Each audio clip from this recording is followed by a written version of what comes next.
American Graffiti is a timeless classic, which deals with many issues from the 1950s that are still relevant to today, such as growing up and moving on, the dependence of your first loves, and sticking with your youthful rebelliousness. But there is one thing that movie was missing, and that's a lot of anal. Be sure to see the Mercury for 1957 with Dream Car Design. Hear the word from this rockin' bird, Joe Niagara. You've heard me say it again and again. This is a favorite son of Wibbage Land. May we present Lee Andrews and the Hearts to bring us home. Long, long and lonely night, I cry my eyes out over you. Cruisin' 57 is the gay-themed movie that isn't Al Pacino's Cruising, but much like that film, this one also asks the question, lips or hips? Brought to us in 1975, it's perfectly understandable why maybe you haven't heard of a movie with the keywords teacher, sex, and gay teenager. Words that are fine on their own, but when you put them together, you got yourself a week's worth of material on the HLN network. Who am I to judge any film that opens with poetry, except to say that if you don't get it, then obviously you just don't get 1957. If you were lucky enough to look like a punk, you would not forget to snap back in a tone like you were born on the wrong side of the tracks. But heck, who gives a damn? You can tell it's the 50s because they're ballsy enough to use words like heck. But at least Eminem finally wrote some lyrics that my grandma can hear. And much like your local Route 66 Mother Road Festival, it's time to lean back, relax, and go on a wild 50s cruise. That is, if you're having sex with the milkman in the back seat of your Plymouth Fury. I must say, the advertisements, the taglines, and even the opening seems to be Trojan horsing a porno onto its audience. And boy, would I like to have been there when their faces turned red. What movie you pick for us tonight, bro? Gonna get a retro on tonight, bro! Found this flyer in the back of the gym for Cruisin' 57! Dig this shit! Says right on the cover, this is definitely not a Gidget film! You mean we don't have to worry about no singing? Damn right, bro! Just fast cars, trunk space, poodle skirts, miniature golf, and it picks up where American Graffiti left off, bro! So you know Dreyfus is gonna bang Suzanne Summers! Why am I just hearing about this movie now, bro? Because it only played at the Ramrod over on 49th Street. A theater so manly it's named after firearm projectiles. Let's fire a load off, bro! Yeah! I guess this is our characters' hangout, and by characters, I just mean nameless people who happen to be on screen during this. They're about as important to the plot as parking, or burgers, or freezes, or Cruisin' 57. Oh wait, that's the title. Guess that is kind of important to the movie. Though I'm curious why there needed to be dialogue re-recording in a movie that's pretty much all soundtrack, unless they thought Little Eva just wasn't convincing enough doing the locomotion. And is it Cruisin' 57 or Cruisin' 1957? Because adding those two numbers are making this movie incredibly confusing for me. Just like how it's 69 and not 1969, since when are the numbers 1969 synonymous with sex? And by the way, the movie's running time is literally 69 minutes. But all joking aside, fantastic soundtrack so far. Number 6. Totally legal soundtrack is available now if you simply download the songs, put them onto a CD, and just write Cruisin' 57 on it. You can put it right next to your soundtracks to Hot Summer in the City and Midnight Heat. At a time when sodas were about a nickel, and hot dogs and burgers were around a quarter, this is a pretty fucking expensive drive-in. This better be the best goddamn burger I've ever had, and I mean arch deluxe good. Oop, hang on, we're getting an emergency bulletin. Radio 99, with the cooperation of the Philadelphia Police Department, brings you the latest GRM reports of stolen cars. Be on the lookout for a 1953 Buick light blue convertible. Boo! Put the music back on. If I was watching this movie in the theater, I wouldn't know if that was part of the movie or if my car really did get stolen. Don't worry though, the music comes back.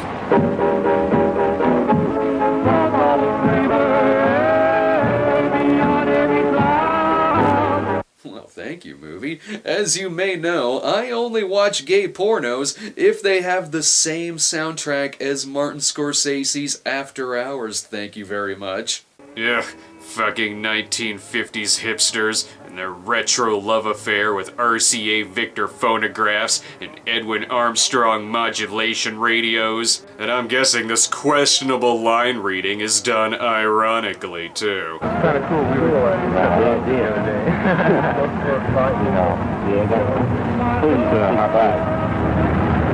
Yeah, you get those candy out. That's pretty good.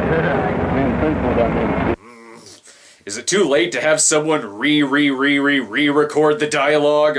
Well, boys, we've been stranded here for 30 minutes. Might as well buy something.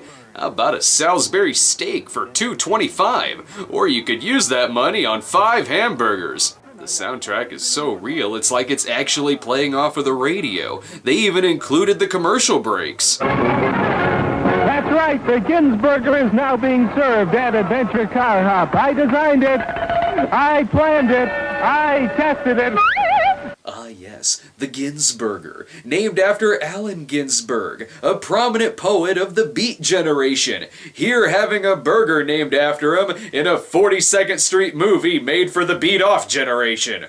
Meanwhile, I always wondered what it would look like if Richie Cunningham stalked Laurie Strode, or if he was looking through albums with the wheelchair guy from Friday the 13th Part 2. What albums you looking at? Boom! Bryan Adams! Reckless! Summer of '69 takes me back, bro. Takes me back too, bro. Me and some guys from school, we had a band, and we tried real hard, but we failed, because we were too busy banging some fangirl. Boom! When I look back now, that summer seemed to last forever. Those were the best days of my life, bro! This movie looks like the opening credits to The Wonder Years if someone was tweaking Kevin Arnold's nipples. There may be crotch play in this shot, but I'm wondering where they got their hands on that rare Drexel the Dream Hemsley album. Oh my, Jocks had a really weird way of stealing the nerdy kids' lunch money in the 50s. I think we all know where this is going.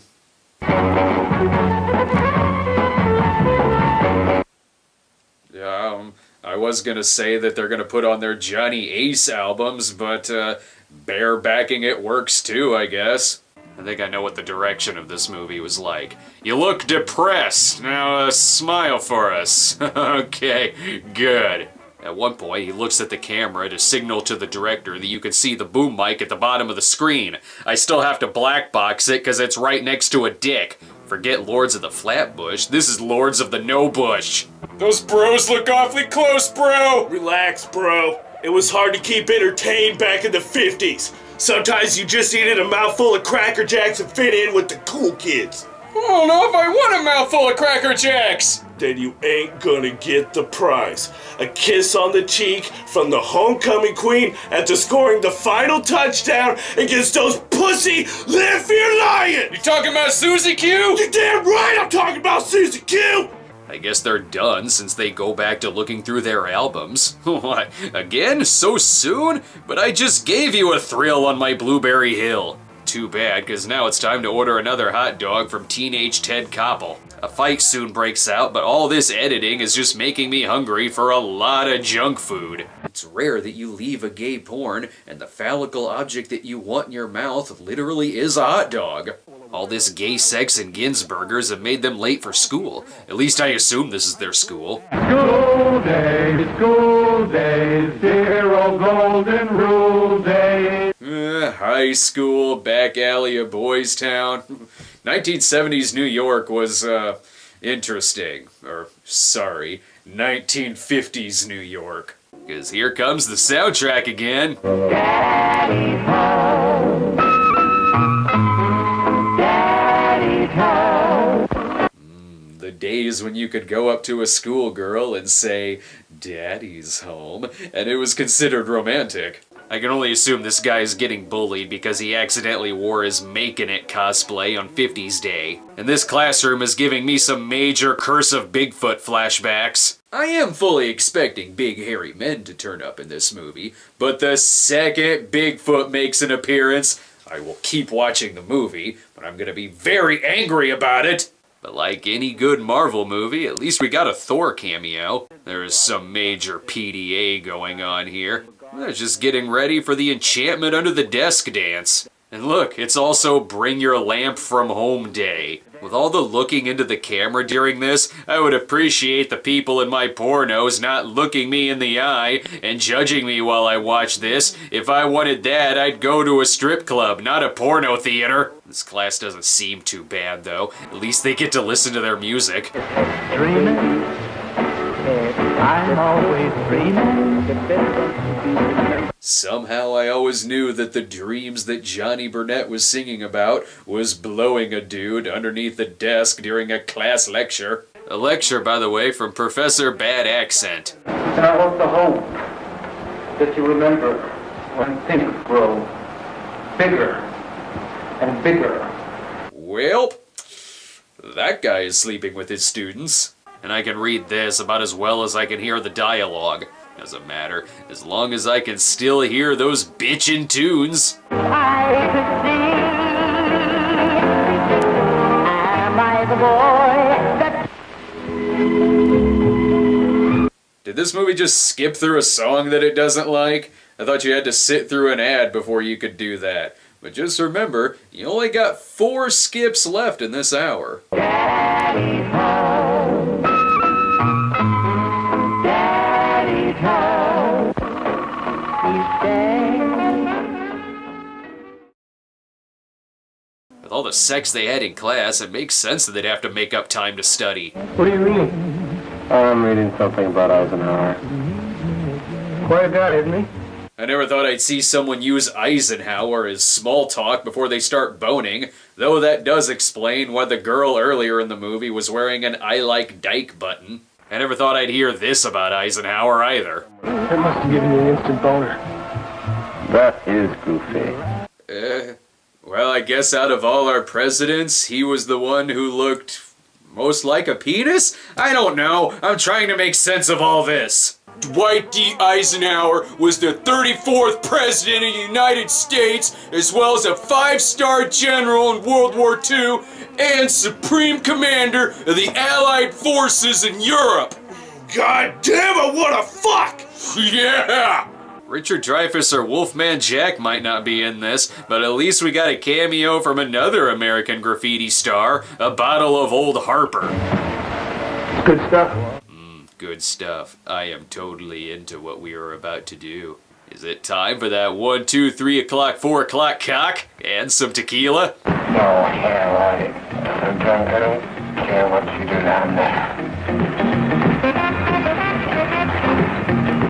Yep, I do believe that tequila had something to do with the making of this scene. He's already done the lime, now he's just trying to suck out the salt. With tequila still playing, I bet he's imagining the Pee Wee Herman dance in his head right now. Eventually the music stops, and then it feels less like I'm watching a movie, and more like I stumbled across something from X videos. You know, totally by accident. It's okay though, because tequila starts playing again, because I'm sure they bought the rights to use it twice. Is that what you meant by trunk space, bro? Push-ups? Push-ups! Get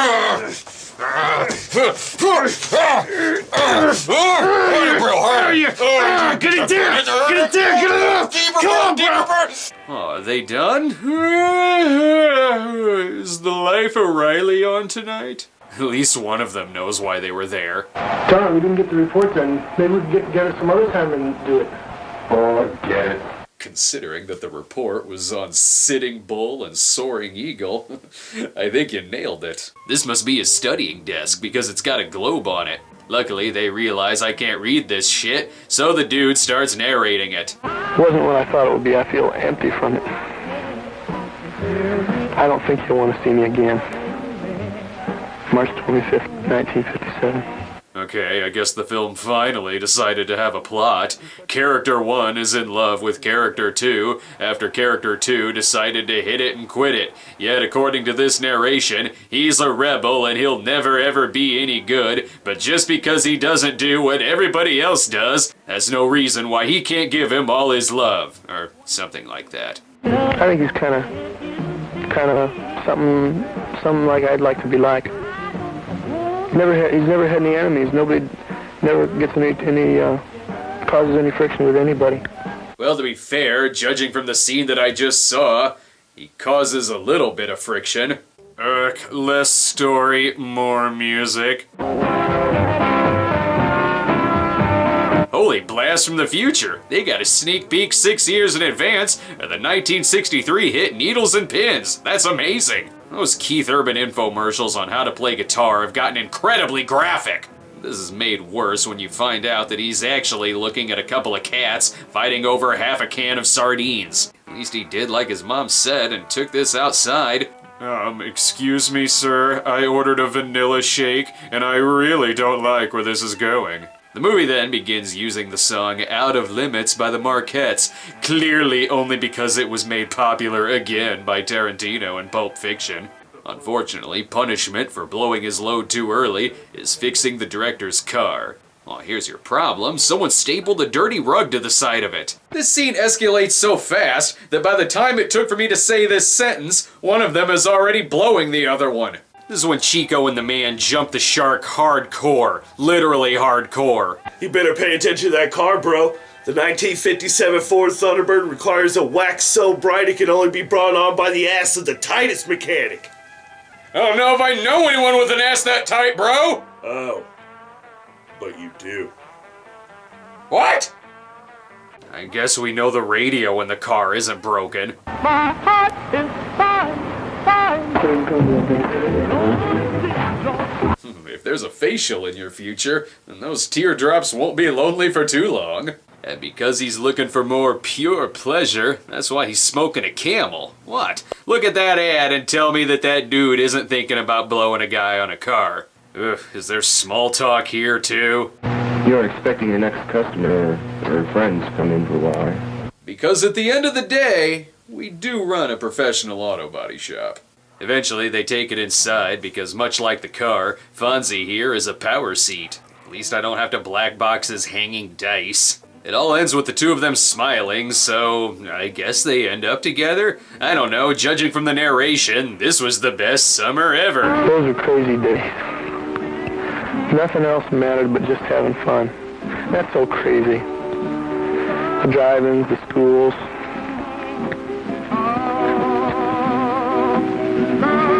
June 1st, 1957. And with Sea of Love playing, the movie's gonna end with Michael Rooker killing someone in a jealous rage over Ellen Barkin. But there is still time for one more song. Good night, sweetheart. Good night, sweetheart. Well, what? Well, what, goddammit? I can't finish masturbating unless I know what the Spaniels were singing about. The damn thing doesn't even have the courtesy of having one of those character text epilogues like every other 50s movie.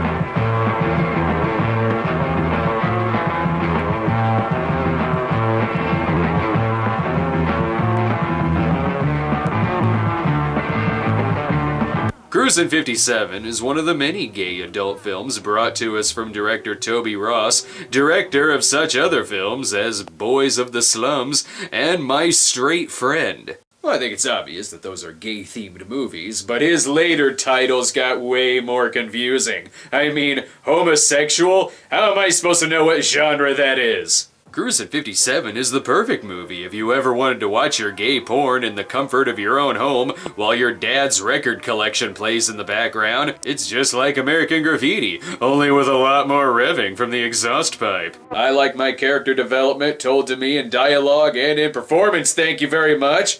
But I think we can all agree on one thing, and that is that this movie is still better than more American Graffiti. If you say woo-woo Ginsburg with your order, you get another Ginsburger free of charge. So how can you miss?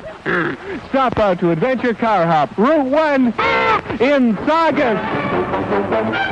Adventure Car Hop is the place to go for food that's always right.